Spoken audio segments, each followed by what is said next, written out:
The change in NATO-Russia relations grew out of protests in Ukraine that led to the ouster of the country's pro-Russian president. Russia sent operatives and troops into Ukraine's Crimea region and forcibly annexed it. Then Russia backed separatists in two eastern Ukraine regions, causing a months-long war that's still going on. Meanwhile, Russian warplanes and ships conducted a series of close encounters with NATO members and other Western countries, taking stealthy and aggressive actions not seen since the Cold War. I think NATO leaders should raise a glass to Vladimir Putin as the year draws to an end. Nick Whitney is a former British and European Union defense official, now with the European Council on Foreign Relations. A healthy NATO needs a Russian threat, and Mr. Putin has been foolish enough to supply one in spades.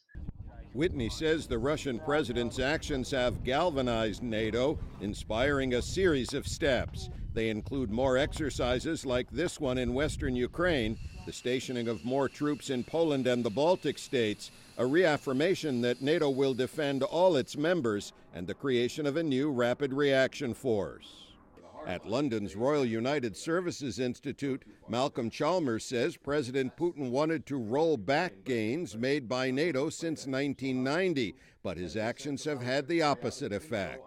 Russia is looking for weakness. They're looking at gaps in NATO's armour, they're looking for divisions in NATO, and certainly NATO member states believe that through solidarity with each other, they're more likely to deter and prevent any Russian moves.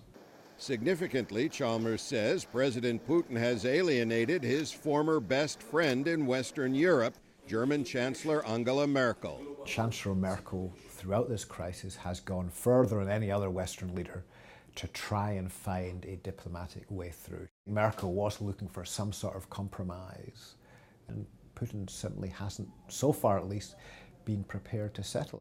Meanwhile, NATO members and other countries have imposed economic sanctions on Russia, which combined with a drop in the price of its major export, oil, have caused a 50% fall in the value of the ruble. Experts say the Russian economy will slide into a deep recession next year. These are big strategic reverses for Putin. So if he is meant to be a chess grandmaster, the game's gone horribly wrong for him at the moment.